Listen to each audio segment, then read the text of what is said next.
9h40. Vamos dar início, então, bom dia a todos. Eu desejo aqui nesse dia que a gente celebra o Dia das Mães, não só as mães, né, estejam felizes, sejam abençoadas, mas todos sejamos agraciados com a bênção, a proteção, o conforto, provisão de Deus sobre a nossa vida.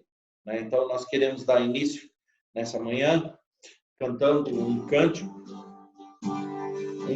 que expressa bem isso. Estamos aqui para adorar ao Senhor.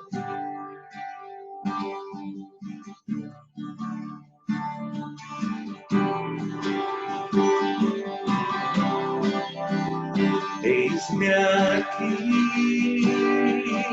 outra vez diante de ti, abro meu coração, meu clamor tu escutas, fazes cair as barreiras em mim, és fiel, Senhor, e dizes palavra de amor e esperança sem fim ao sentir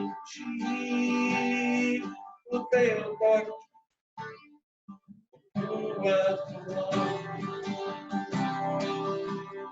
no calor deste lugar, eu venho me derramar, dizer que te amo, me derramar, dizer que preciso, me derramar, dizer que sou grato, me derramar, dizer que és socorro.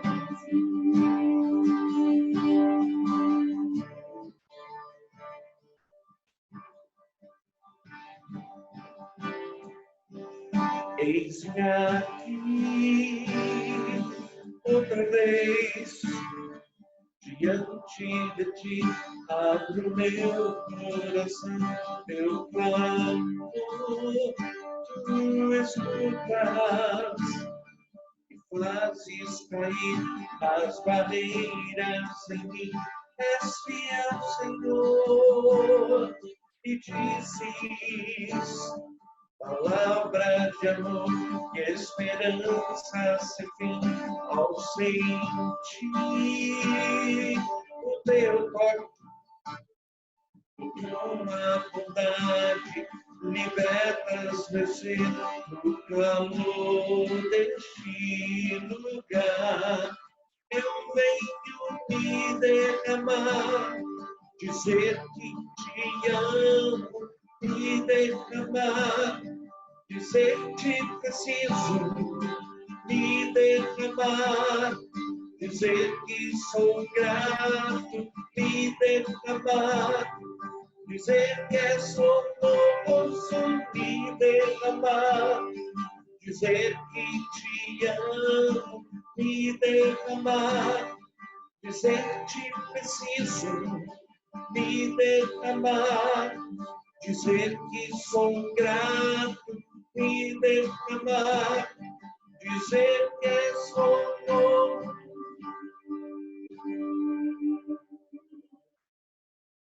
Amém. Rafa, você pode orar com a gente agora? Deus Santo, te damos graças por esta manhã de sol, esta manhã fria de sol. Te pedimos tuas bênçãos, ó Pai, para esta escola dominical, que o Senhor esteja conosco. Abençoe cada mãe, ó Pai, da nossa congregação, cada mãe da nossa família. Que o Senhor nos dê um dia abençoado, ó Pai, na tua presença. Em nome de Jesus é que oramos. Amém. Amém. Amém. Quero convidar você, como uma meditação muito breve, inicial, a abrir a palavra de Deus em Provérbios 31. E é interessante como o rei Lemuel, ele escreve a respeito dos ensinamentos da sua própria mãe. e as recomendações de sabedoria que ela, como mãe, lhe dá.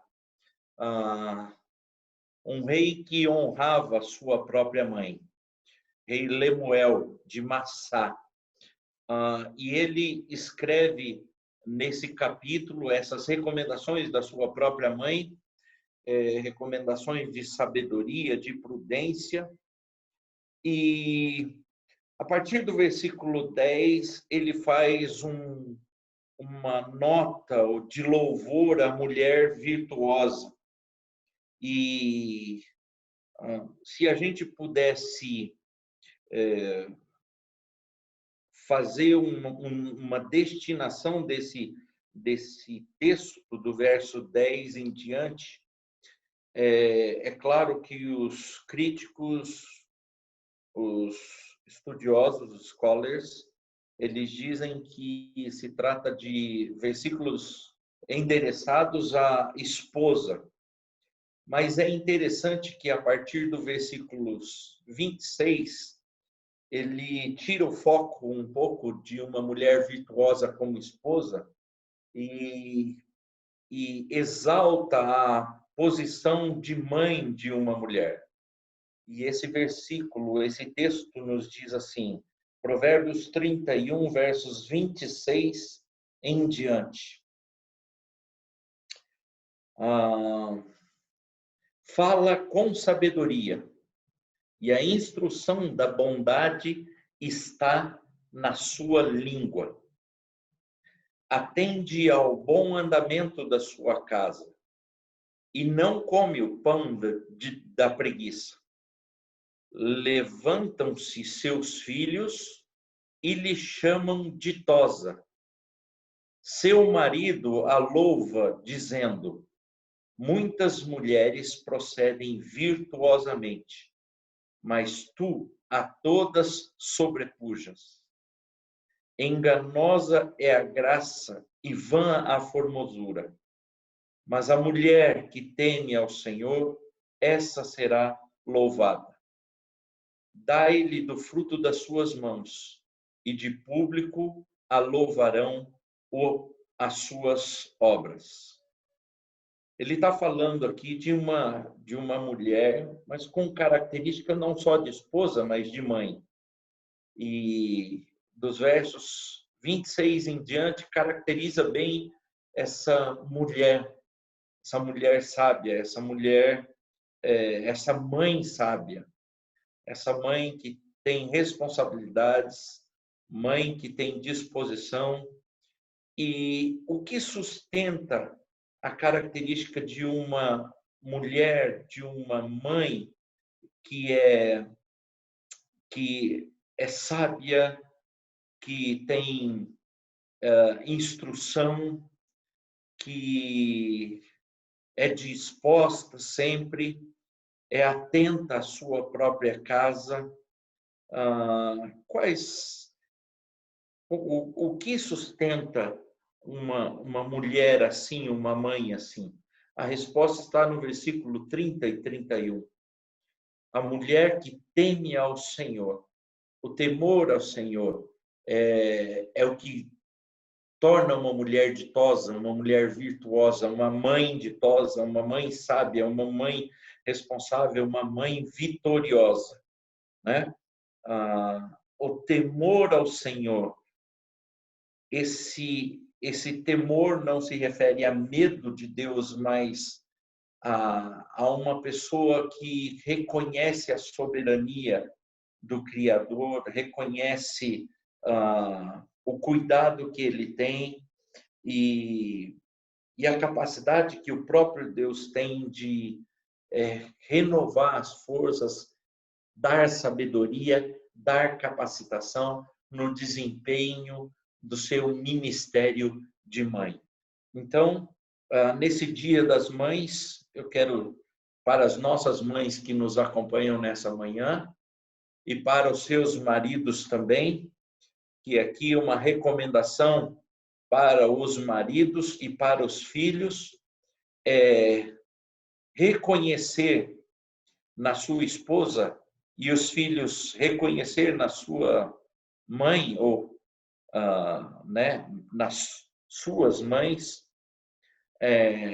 essa virtuosidade, esse temor a Deus,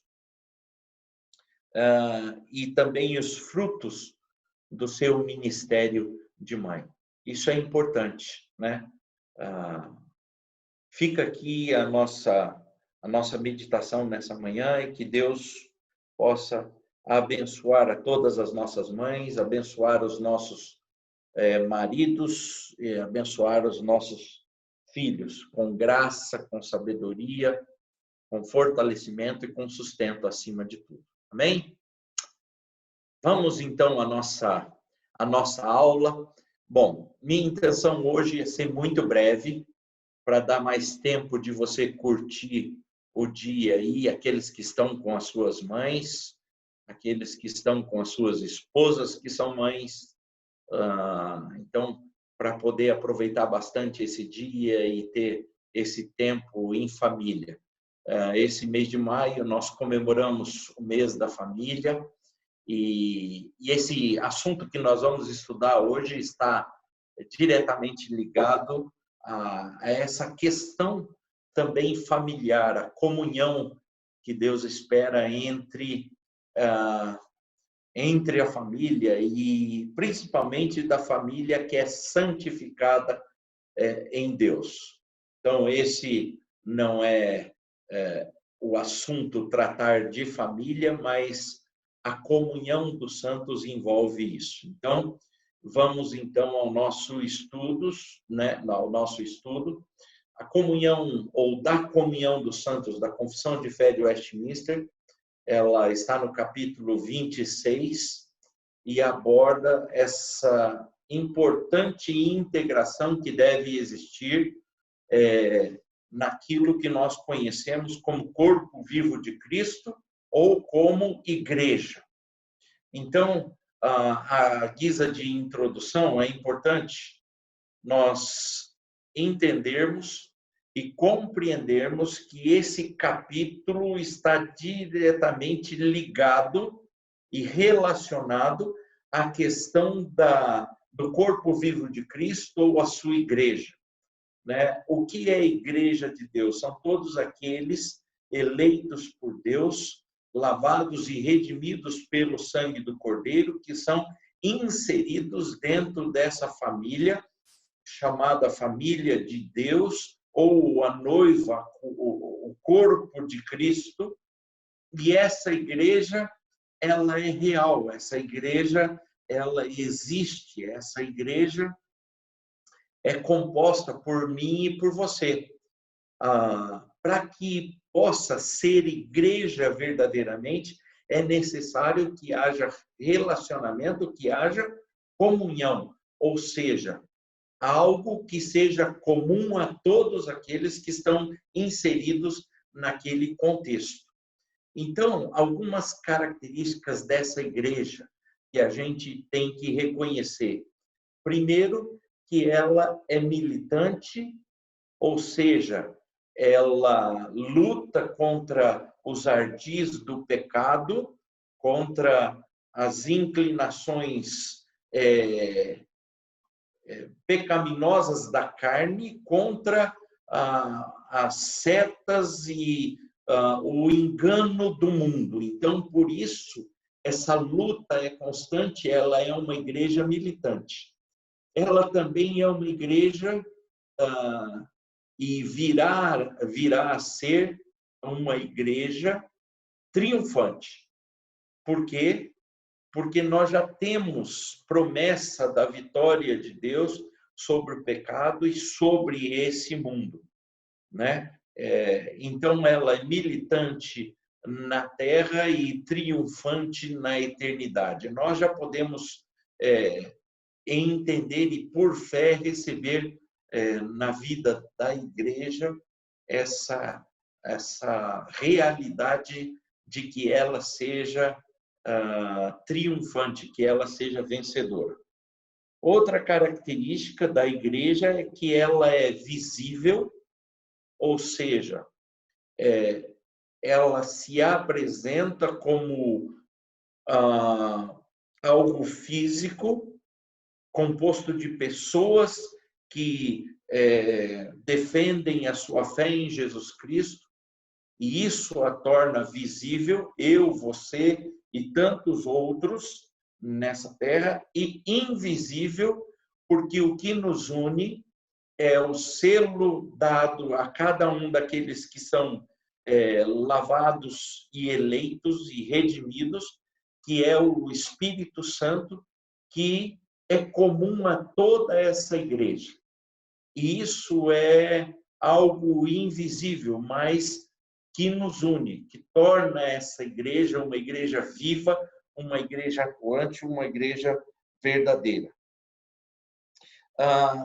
É interessante que Luiz Berkoff, ele faz um destaque importante nessa questão da comunhão dos santos. E eu gostaria de ler para vocês. Em parte, é uma crítica do autor à visão da Igreja Católica Apostólica Romana, no sentido de que ela é uma igreja visível, estabelecida na terra, né? E isso é que torna ela igreja.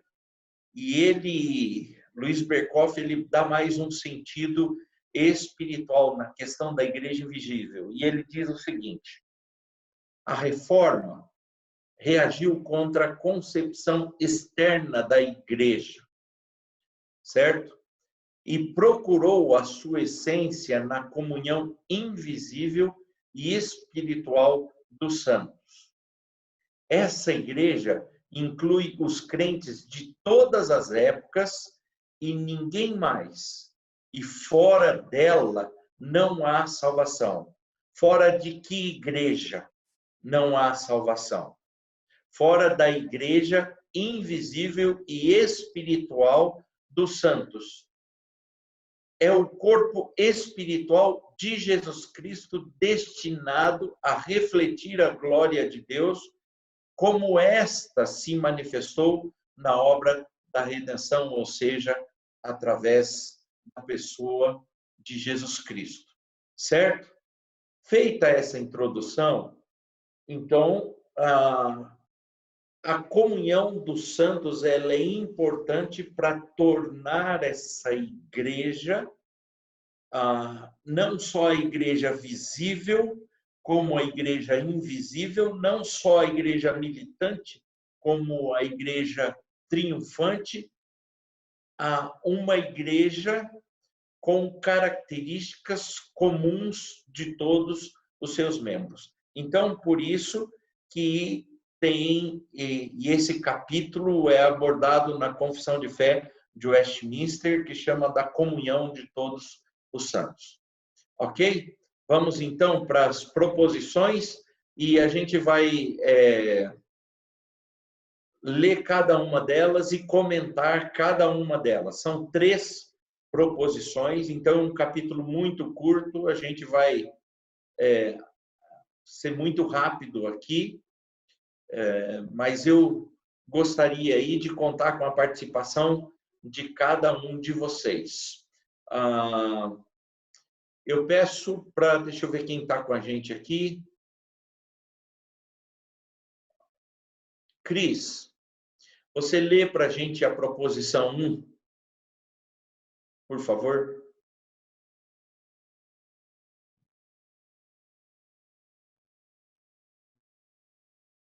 Todos os santos que pelo seu Espírito e pela fé estão unidos a Jesus Cristo, seu cabeça, têm com ele comunhão nas suas graças, nos seus sofrimentos, na sua morte, na sua ressurreição e na sua glória.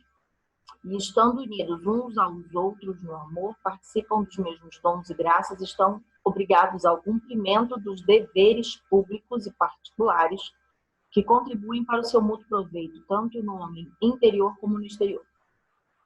Ok, obrigado.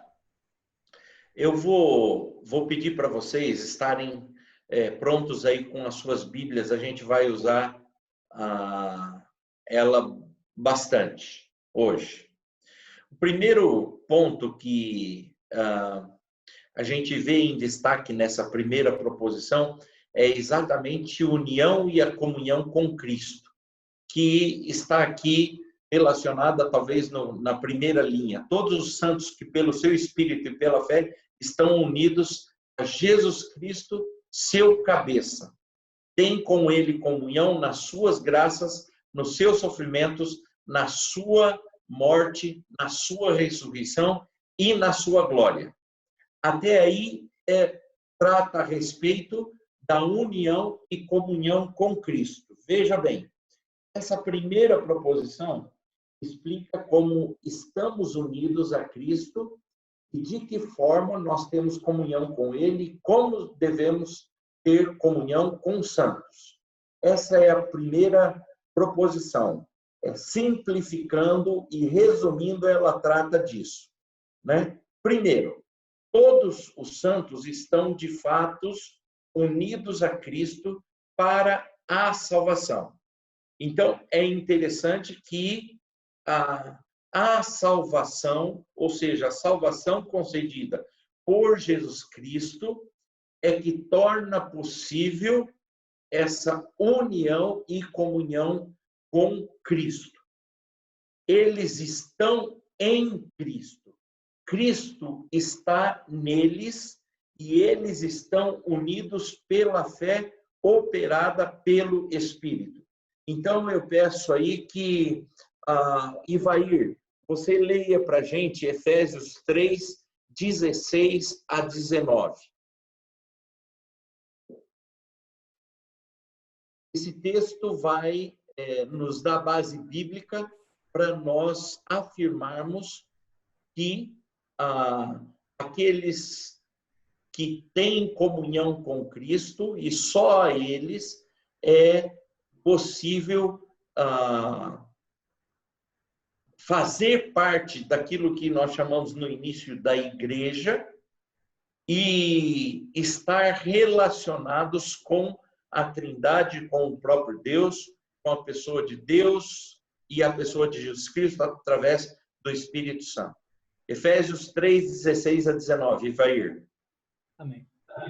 Para que, segundo a riqueza da sua glória, vos conceda que sejais fortalecidos com poder, mediante o seu Espírito, no homem interior, e assim habite Cristo no vosso coração, pela fé, estando vós arraigados e alicerçados em amor, a fim de poderdes compreender com todos os santos qual é a largura e o comprimento e a altura e a profundidade, e conhecer o amor de Cristo, que excede todo o entendimento, para que sejas tomado de toda a plenitude de Deus. Ok.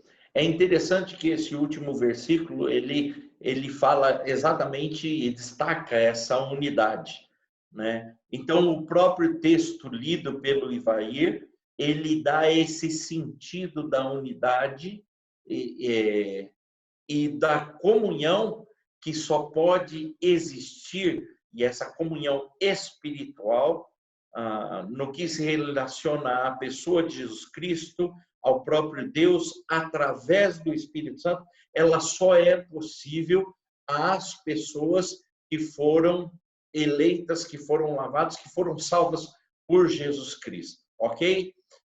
Uma vez unidos a Cristo, não há como termos comunhão com Ele não há como não termos comunhão com Ele em sua graça.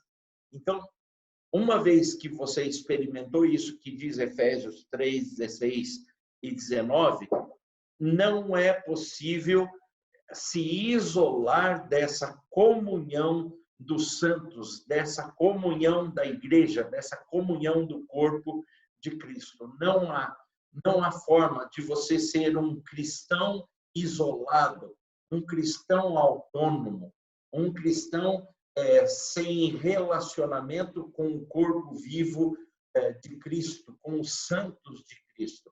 1 João 1,3. Mateus, lê para a gente.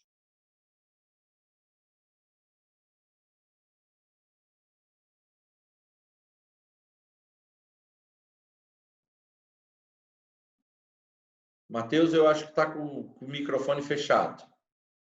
O que temos visto e ouvido, anunciamos também a vós outros, para que vós igualmente mantenhais comunhão conosco. Ora, a nossa comunhão é com o Pai e com o seu Filho Jesus Cristo. Ele começa o versículo falando da comunhão com os outros, mas ele direciona e ele canaliza essa comunhão uns com os outros através da comunhão que temos com Deus em Jesus Cristo. Então, união e comunhão com Cristo é uma característica que só pode ter aquele que é santificado, aquele que é justificado por Jesus. Contudo, em segundo lugar, compartilhamos da sua graça, ou seja, da graça de Deus obtida em Jesus Cristo, ao compartilhar dos sofrimentos dele, da sua morte, da sua ressurreição e depois da sua glória. Há alguns textos que dizem isso. Aqui é importante salientar que a comunhão dos santos, ela não só propicia aos santos, aos justificados, aos salvos, a graça de se relacionarem positivamente com os irmãos ou com aquilo que é conhecido nos dias de hoje, e a teologia da prosperidade aborda muito isso, de que vem para Jesus e a sua vida vai ser só boa, você só vai ter coisas boas, você só vai ter vitórias, você vai comprar um carro novo, você vai ter um emprego novo, você vai ter bênção. E aí a pessoa acha que a comunhão dos santos, comungar com o corpo de Cristo, é alguma coisa que só vai encher, só vai completar o seu ego, a sua vontade, satisfazer os seus desejos pessoais. Mas nessa primeira proposição da Confissão de Fé de Westminster, a gente também encontra os desafios da comunhão dos santos.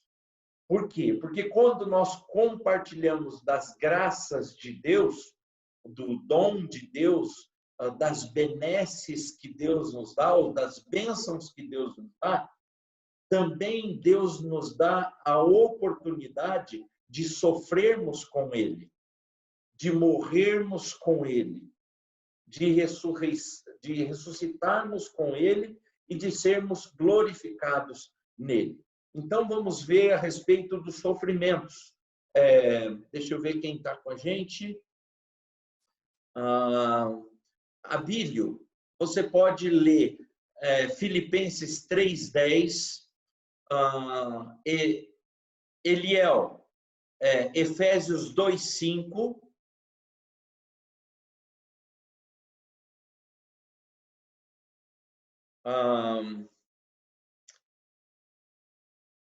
Rafa,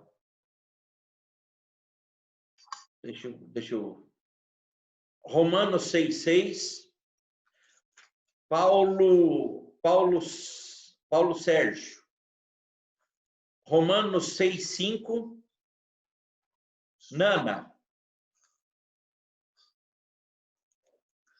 A mesma pessoa que lê Efésios 2:5, que eu pedi, já fica aberto porque vai ler Efésios 2:6. E Nana, lê para mim 2 Timóteo 2:12.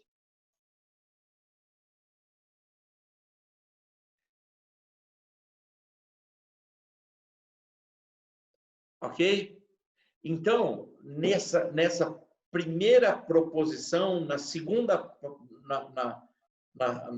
primeira parte dessa proposição, onde fala a respeito da nossa união e comunhão com Cristo, Cristo nos faz participantes da sua graça, mas também nos faz participantes dos seus sofrimentos, da sua morte, da sua ressurreição e da sua glória. Vamos lá. O que diz a respeito da participação no sofrimento? Filipenses 3:10. Quem achou pode ler. Para o conhecer e o poder da sua ressurreição e a comunhão dos seus sofrimentos, conformando-me com ele na sua morte. Ok. Interessante que esse texto ele abordou todos os privilégios que nós temos como comunhão dos santos. Vamos lá, Efésios 2:5.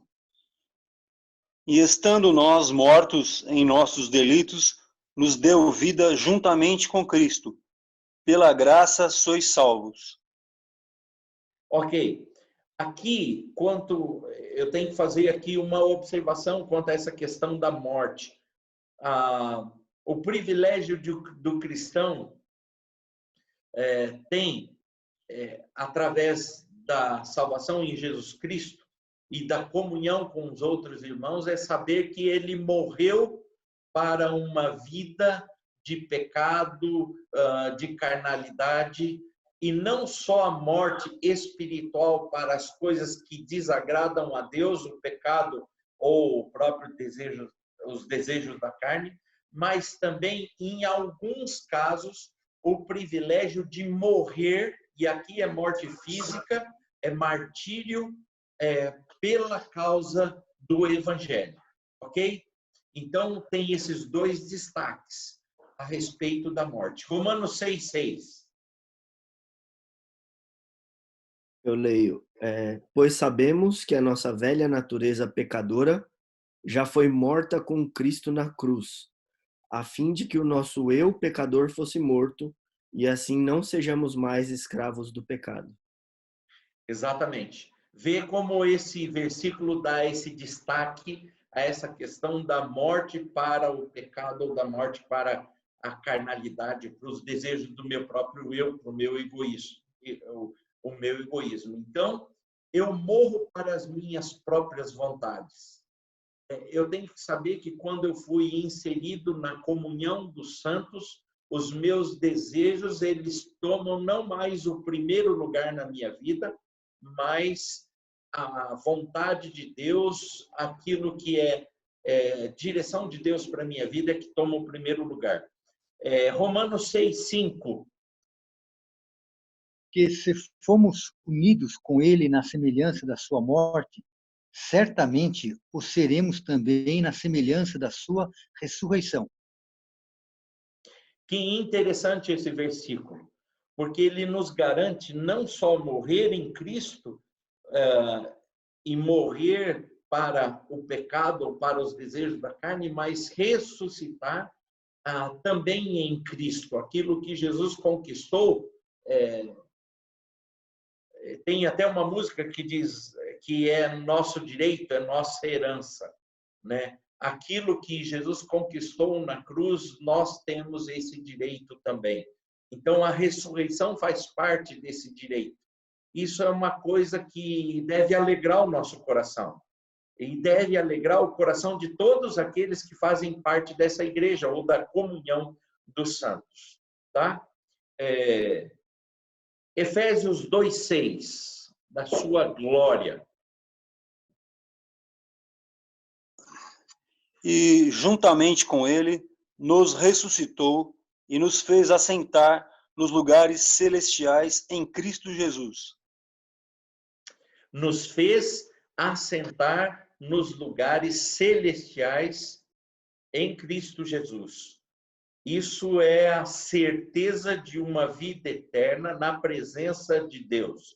E eternidade não tem fim. Eternidade é algo que dura para sempre. Essa é uma esperança que deve nortear a vida e fazer com que todos aqueles que participam desse grupo de pessoas chamado de crentes ou redimidos ou santos, eles se alegrem. E não só se alegrem, mas que possam, que é um segundo momento que a gente já vai ver nessa primeira proposição, possam edificar uns aos outros. Nana, 2 Timóteo 2:12. Se perseverarmos, também com ele reinaremos. Se o negarmos, ele, por sua vez, nos negará. Se... Repete, Nana, por favor. Se perseveramos, errei. Isso. Se perseveramos, também com ele reinaremos. Reinaremos. Se o negamos, ele, por sua vez, nos negará. Tá bom. Eu quero fazer uma observação nesse versículo que a Nana acabou de ler, que muitas vezes é mal interpretado com relação à perda ou não da salvação. Nós não estamos falando de após receber e após ser salvo, negar a Jesus e perder a salvação e ter nosso nome riscado do livro da vida. Mas isso é um versículo que fala a respeito daquilo que antecede, daquilo que é um chamado a todo homem eleito. Então, é algo que é feito por parte de Deus àqueles que são eleitos. Ele chama esses eleitos. E esses eleitos obedecem ao seu chamado, né? E aqueles que não obedecem aos seus chamados, ele vai negar, ele não vai dar oportunidade a essa comunhão a todos os santos. E é interessante que diz que nós reinaremos com ele para todo sempre, né? Aquilo que está ligado um pouco ao assunto que nós tratamos no capítulo falando do juízo final, né? A certeza que nós podemos ter de estar aqueles que foram eleitos, aqueles que foram e obedeceram a esse chamado de Deus, que eles estarão para sempre com o Senhor na sua glória. Ok, gente? Até agora, alguém tem alguma dúvida? Alguém quer fazer alguma pergunta? Por favor. Alguma colocação? Peraí, agora, vai. Uma dúvida. Uma das coisas que eu acho que faremos no céu é isso aqui, né? Reinaremos. Exatamente, exatamente. É interessante isso, porque agora fica aqui a pergunta, né? Como reinar, né? Porque na nossa visão humana, na nossa visão limitada, e inclusive política, daquilo que a gente conhece, reino significa domínio sobre alguém, né? Essa é a visão que nós temos de reino. Mas no céu nós vamos exercer domínio sobre alguém na eternidade? Esse que é o sentido de reinaremos? Será que é isso? Eu entendo que esse reinaremos com Cristo, e literalmente reinaremos com Ele, significa participar na eternidade da autoridade que foi conquistada por Jesus Cristo na cruz, né? Participantes dessa glória de Deus, nessa glória eterna. Não como Deus, mas recebendo dele o privilégio alcançado em Jesus Cristo, né? Então, vamos participar das benesses do reino, vamos participar daquilo que hoje nós não temos, hoje nós não participamos, né? Que é a questão dessa glória de Deus, né? Do esplendor de acesso ao Rei dos Reis, de estar com Ele sem nenhum impedimento, de ter acesso a Ele. Eu creio que é nesse sentido. Você concorda comigo, Paulo? Sim, eu acho que é isso mesmo. Realmente é isso aí, porque essa ideia humana de reino é totalmente diferente lá na glória, né? Exatamente. É algo a ser almejado, né?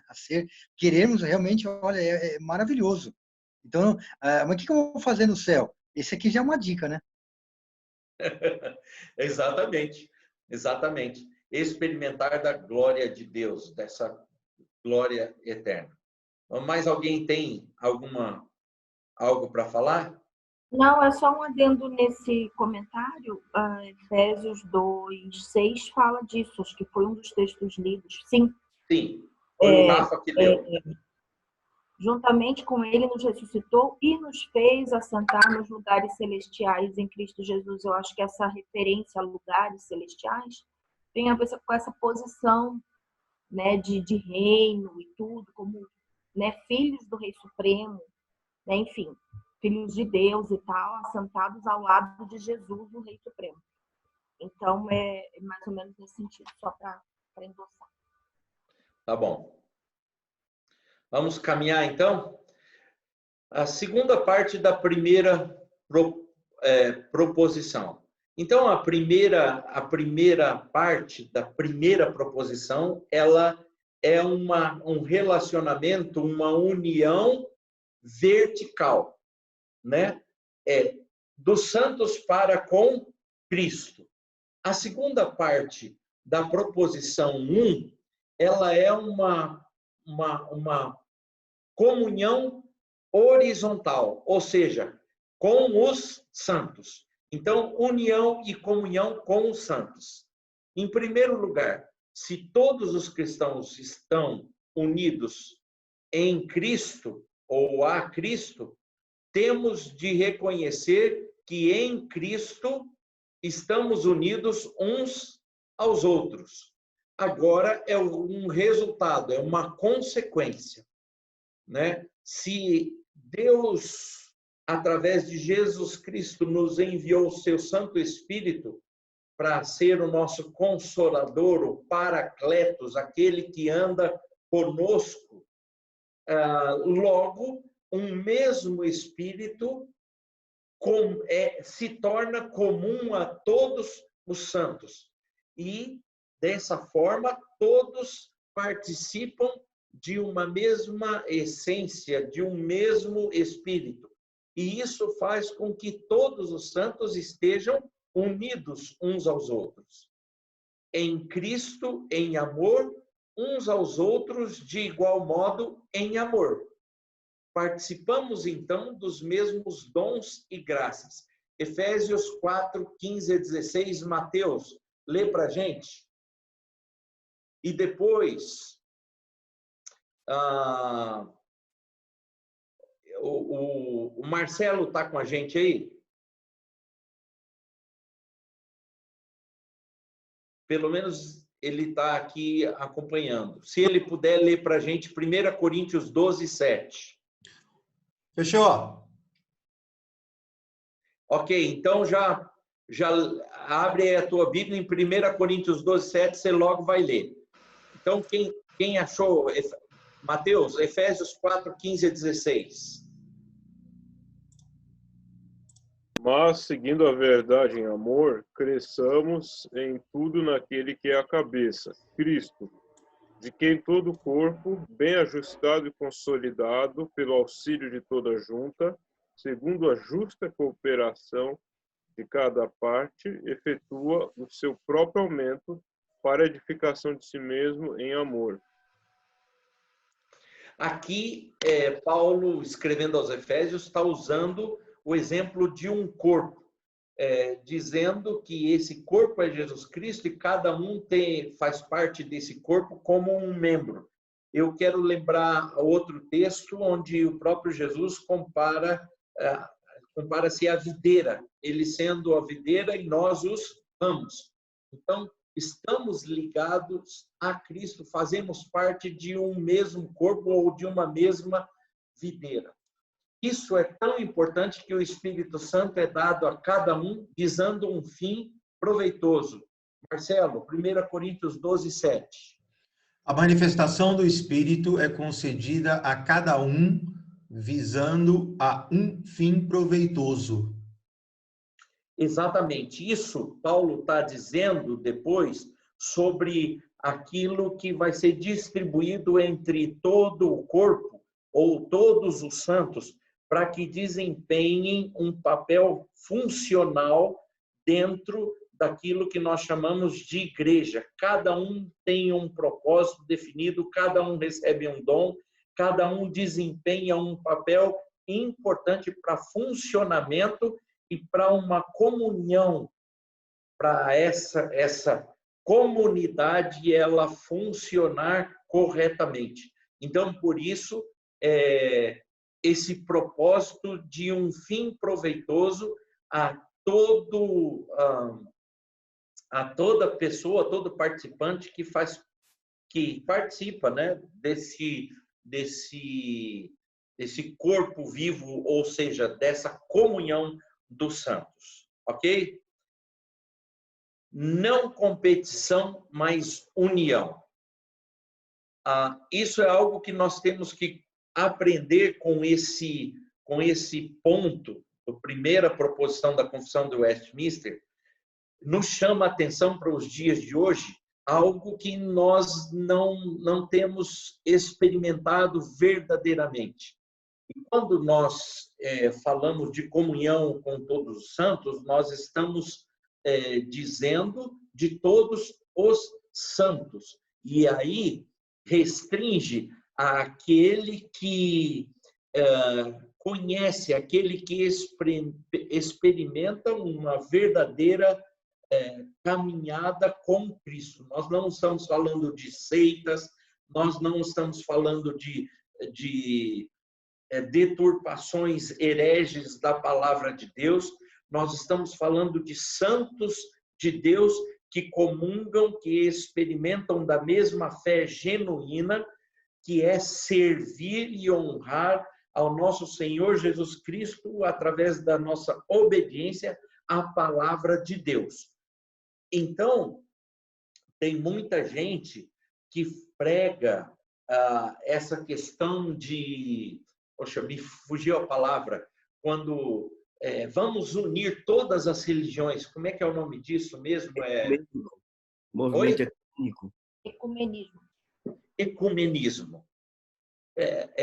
Essa unidade proposta aqui na Confissão de Fé não é uma unidade ecumênica. Vamos reunir todos aqueles que acham Deus legal. Não é isso. Essa união é entre esse corpo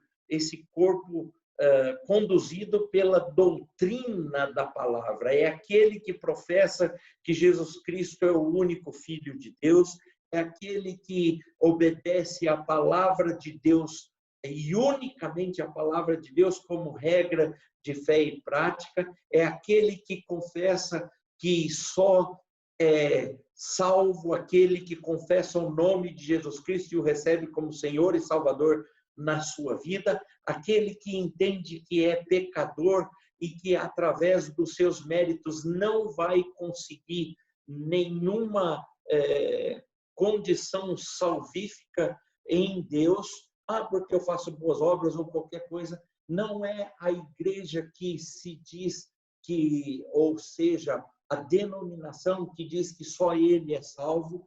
Então, essa união proposta é exatamente sobre todo aquele que professa a fé em Jesus Cristo e segue uma doutrina bíblica, uma doutrina saudável, uma doutrina que não prega aquilo que a gente está vendo hoje, a doutrina da prosperidade, que não recebe, como no que a gente falou, os sofrimentos de Jesus Cristo, a morte de Jesus Cristo. Eles só pregam o positivismo, ou seja, as bênçãos de Deus. Nós temos que tomar muito cuidado. Agora, para aqueles que realmente são santos, para aqueles que realmente são unidos nesse propósito bíblico, nesse propósito cristológico ou teológico, onde Deus e a pessoa de Jesus Cristo é o centro de todas as coisas, então isso, ou esses irmãos, ou esses santos são chamados, sim, à unidade. E isso a gente não vê muito isso nesses dias, né? A gente vê muito partidarismo, muita competição entre os santos, os verdadeiramente santos hoje. Nós temos que orar mais por essa unidade e comunhão dos santos, ou com os santos, né? Reconhecer nos nossos irmãos, mesmo que de outras denominações, a veracidade do seu chamado e da sua salvação, e entender e olhar neles que eles são um conosco, que eles são santos e foram santificados de forma igual a mim e a você. Então, não competição, mas união em Jesus Cristo, com todos esses cuidados que eu acabei de falar. A gente não pode deturpar essa união também. A gente tem que ter sabedoria para entender essa união proposta pela palavra de Deus e pelos próprios apóstolos e pelo próprio Jesus para as nossas vidas. Em segundo lugar, alguém quer falar alguma coisa sobre isso aqui? É só com relação à competição, que muitas vezes também na questão dos dons, né? Às vezes a pessoa fica admirando o dom do outro, queria que o seu dom fosse do outro, e só essa observação. Se a gente tiver... Os dons não são para a competição, os dons são para a cooperação mútua. É como o corpo humano, né? O cérebro fica achando que é mais importante que o coração, o pulmão achando também que é importante, né? Mas o apêndice, se não fosse importante por alguma razão, não estaria lá, né? Então, uma glândula tão pequena como a tireoide também tem a sua importância. Então, enfim, é nesse sentido. Não existe competitividade entre os membros do corpo. Eles são cooperadores mútuos, cada um na sua função, porque cada função tem a sua devida importância. Muito obrigado, Cris. Alguém quer fazer alguma outra colocação? Ô, pastor, eu só acho que a teoria disso é relativamente simples. O que é difícil mesmo é a gente praticar isso no dia a dia, porque nossa comunhão com Cristo, Ele é perfeito, né? A gente erra, Ele perdoa, Ele vai nos corrigindo com amor. E agora, quando eu me relaciono com outro pecador, aí são dois pecadores, envolve o pecado de um e do outro, eu erro, a pessoa erra e eu não perdoo. Eu acho bem difícil a comunhão dos santos na prática. A gente ter essa convicção de que se estamos unidos com Cristo, necessariamente estaremos unidos com o nosso irmão, porque também está unido com Cristo. Então, a prática disso, eu acho que toda vez que a gente tem uma discussão entre um e outro, a gente deveria voltar para isso, lembrar que estamos unidos em Cristo, qual que é a vontade de Deus, né? Muito difícil. Muito bem, Rafael, muito bem colocado. A gente teima, nós cristãos. Isso não eu não estou apontando ninguém, não. Isso é coisa minha também. A gente teima em guardar no nosso coração os nossos milindres pessoais. Então, eu vivo bem com o meu irmão até o momento que alguma coisa não me incomoda com relação a essa segunda pessoa. Até o momento que ele não fala nada que me ofende. Até o momento que ele não se contrapõe ou ele discorda de mim nas suas imperfeições e eu nas minhas imperfeições. Então, isso é importante, a gente exercitar. É um exercício, sabe, Rafael? É um exercício diário, né? Às vezes eu não gosto do que o cearense fala para mim.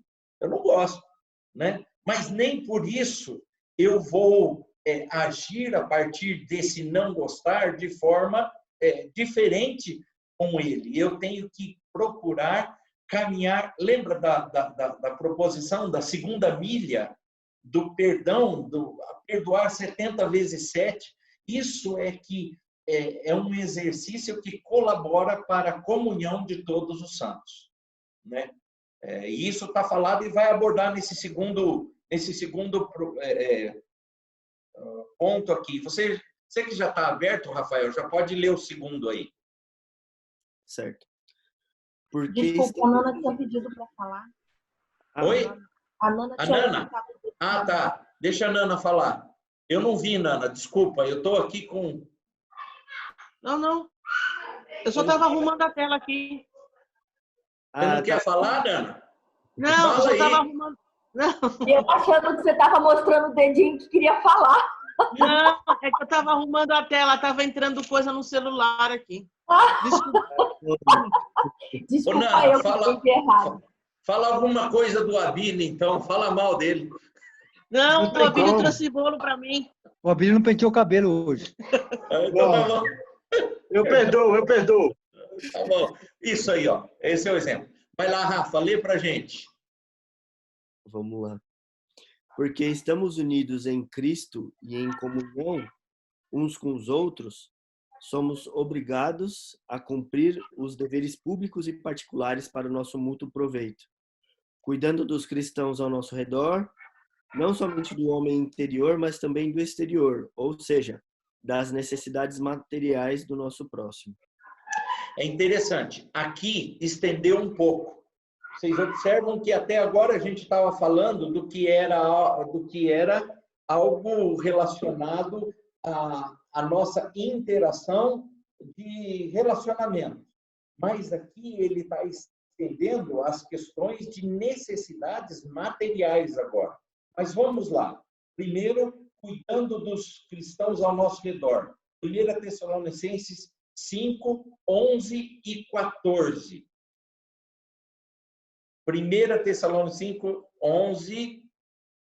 5, 11 e 14. Quem achar, pode ler para a gente? Por favor, rápido. Já pode abrir o microfone e ler aí para a gente. Consolai-vos, pois, uns aos outros e edificai-vos reciprocamente, como também estáis fazendo. Exortando-vos também, irmãos, a que admoesteis os insubmissos, consoleis os desanimados, ampareis os fracos e sejais longânimos para com todos. Olha só, que interessante a recomendação de Paulo, exemplificando exatamente o que a gente está dizendo. O cuidado com o próximo, com o outro que faz parte desse mesmo chamado, ou seja, dessa mesma condição de salvos ou de santificado em Jesus Cristo. Paulo é claro sobre isso. Eu acho que fica redundante a gente ficar falando disso. Agora, também das necessidades materiais do nosso próximo. 1 João 3, 16 a 18, e uma outra pessoa lê Gálatas 6, 10. 1 João 3,16. Nisto conhecemos o amor, que Cristo deu a sua vida por nós e devemos dar nossa vida pelos irmãos. Ora, aquele que possuir recursos deste mundo e vir a seu irmão padecer necessidade e fechar-lhe o seu coração, como podemos permanecer nele o amor de Deus? Filhinhos, não amemos de palavra, nem de língua, mas de fato e de verdade. Tá bom, Gálatas 6, 10. Por isso. Pode ler. Pode ler, Ivair. Amém. Por isso, enquanto tivermos oportunidade, façamos o bem a todos, mas principalmente aos da família da fé. Ok, deixa eu pegar esse último versículo lido pelo Ivair e fazer uma chave, uma ponte para o texto lido de 1 João 3, 16 a 18, pela Solange. É interessante que a palavra de Deus nos orienta a priorizarmos primeiro a nossa atenção e o nosso cuidado no que se refere a coisas materiais, àqueles que são santos, aqueles que fazem parte do corpo vivo de Cristo. É certo que a gente deve praticar boas ações para os que estão de fora, com a intenção de demonstrar o poder e a pessoa de Jesus Cristo nessas ações, podendo testemunhar de um Deus que se importa com um ser humano. Mas, nesse caso, Paulo está escrevendo em Gálatas, eu estou falando o texto de Gálatas, com uma recomendação para nós que somos santos, ou dentro dessa visão da comunhão dos santos, em priorizarmos aqueles que fazem parte desse corpo vivo de Cristo. Em primeiro lugar, os da família da fé. E depois, sim, aí entra 1 João 3, 16 e 18, que nós devemos ter cuidado também uns para com os outros. E aí, nesse sentido, não só em primeiro lugar das famílias da fé, mas também para com outras pessoas que são necessitadas. Não há erro nenhum em você ajudar uma pessoa que não é convertida, que não é cristã. Desde que você, biblicamente, né, e agora entendendo a doutrina da comunhão dos santos, você não tenha o seu olhar primeiro para os da própria família da fé. Então, você não pode se negligenciar um em detrimento do outro. Tá? Separando, fala, eu não vou ajudar o meu irmão, mas vou ajudar um de fora. Então, a Bíblia é clara em dizer que nós devemos primeiro priorizar a família da fé, para essa questão de mostrar unidade, mostrar comunhão. Tá bom? Alguém tem alguma coisa para falar aqui? Pastor? Fala. Vamos supor que não tenha ninguém da nossa igreja que está passando algum tipo de necessidade. Mas, mesmo assim, dá para praticar essa ajuda aos que são da fé, né? Eu fico imaginando o seguinte, vamos supor, hoje é Dia das Mães, aí talvez muitos vão comprar buquê de flores para dar para as mães. Se tem algum irmão que tem uma floricultura, então dê preferência para ele, né? Por exemplo, vai comprar pão em alguma padaria. Se tem um irmão que tem uma padaria, então vai nela. Então, um exemplo simples assim, né, onde um acaba ajudando o outro. É verdade, é verdade. A gente devia pensar mais nesse tipo de coisa que é tão simples, né, Evair? E às vezes a gente deixa de lado esse tipo de coisa. Tá bom? Gente, são 3 preposições, são 15 para 11, e nós só falamos da primeira proposição. Vocês querem continuar ou, por ser Dia das Mães, a gente continua no domingo que vem?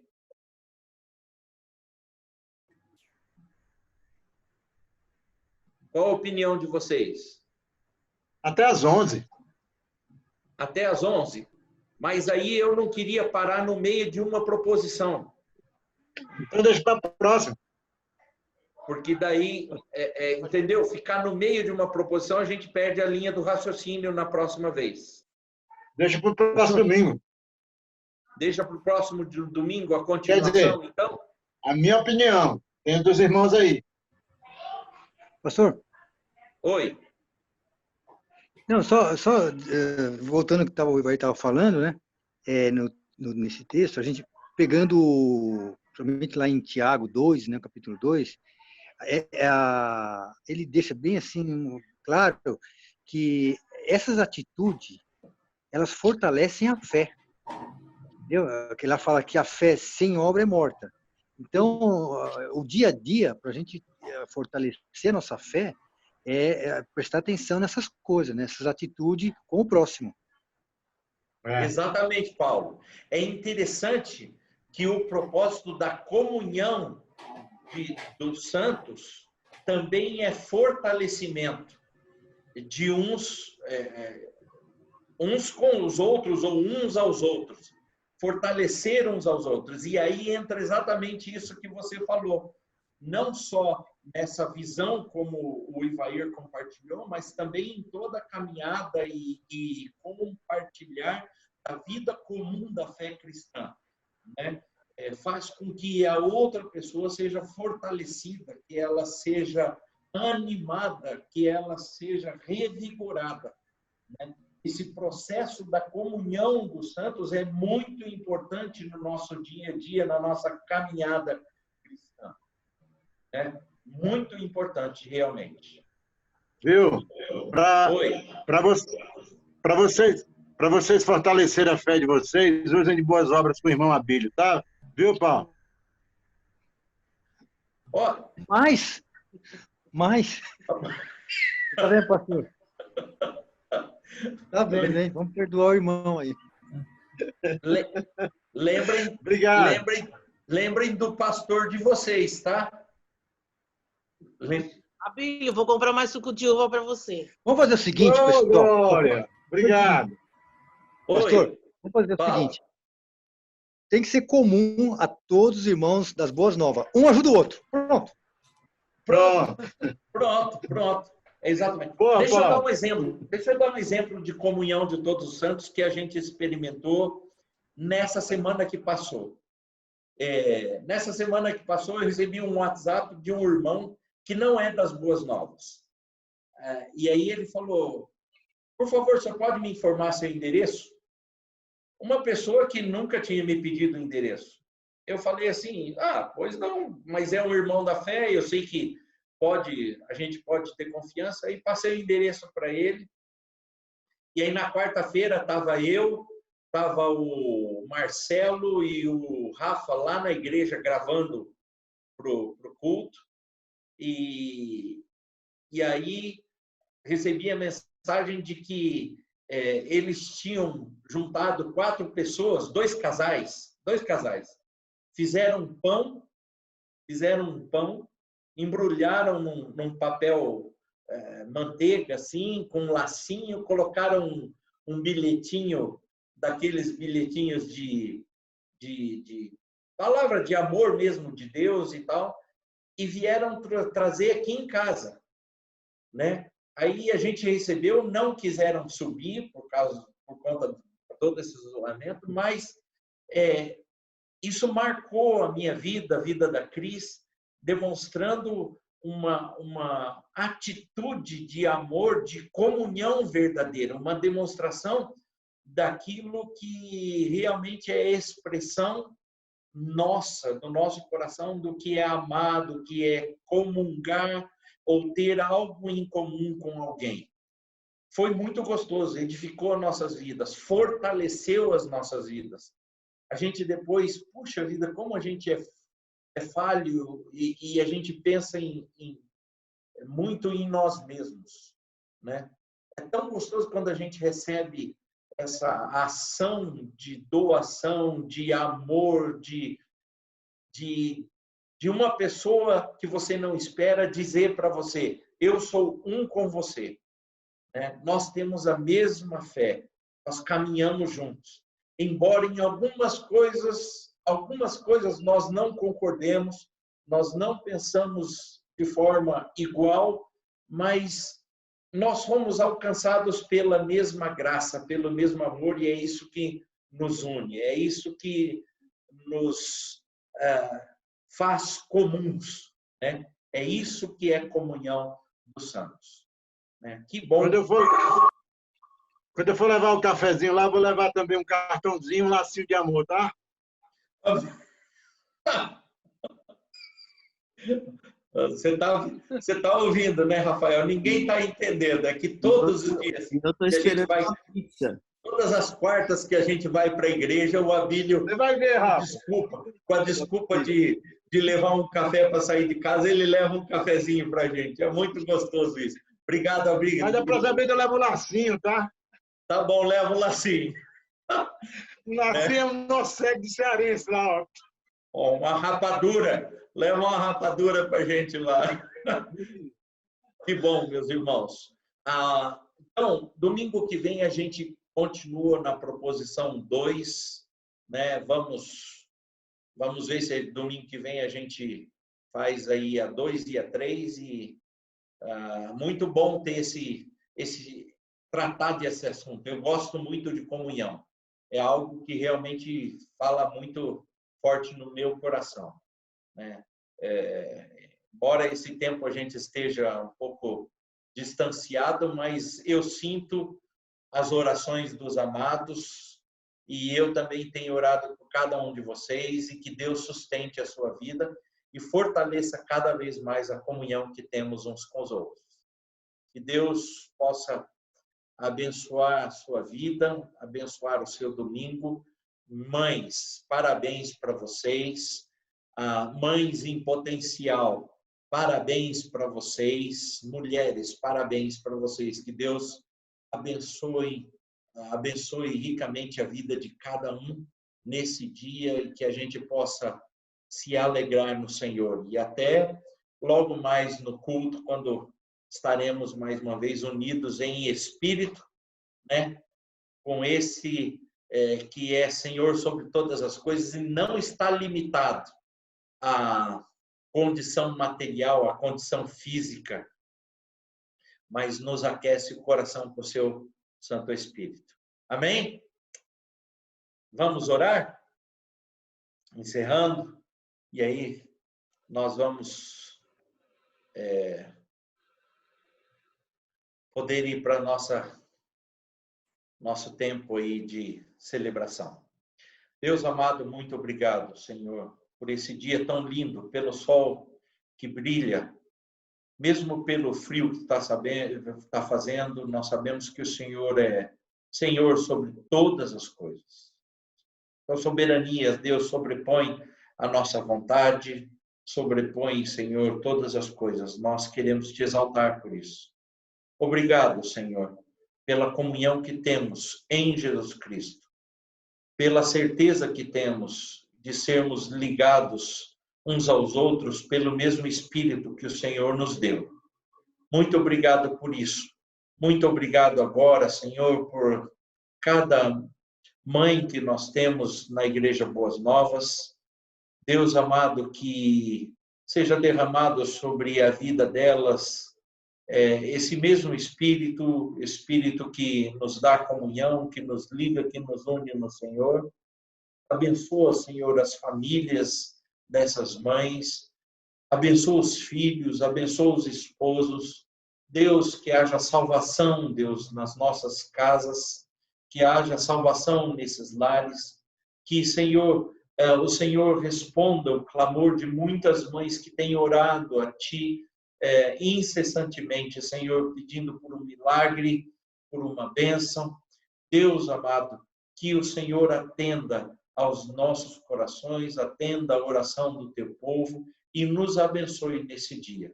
Dá-nos, Senhor, o privilégio da Tua presença, da comunhão contigo, da comunhão em espírito com os nossos irmãos. Nós te agradecemos e te pedimos essas bênçãos em nome de Jesus. Amém. Amém. Deus abençoe sua vida. Fique com Deus nesse domingo e haja graça sobre vocês. E domingo que vem a gente está junto de novo. Marcelo, um beijão nessa testa sua. Tá bom? Que bom, dá um beijão na Flávia, fala que a gente está... Você vai encontrar com a Luzamir, Marcelo? Tá mutado. Tá mutado o seu. Não estou escutando nada. Pastor, Oi.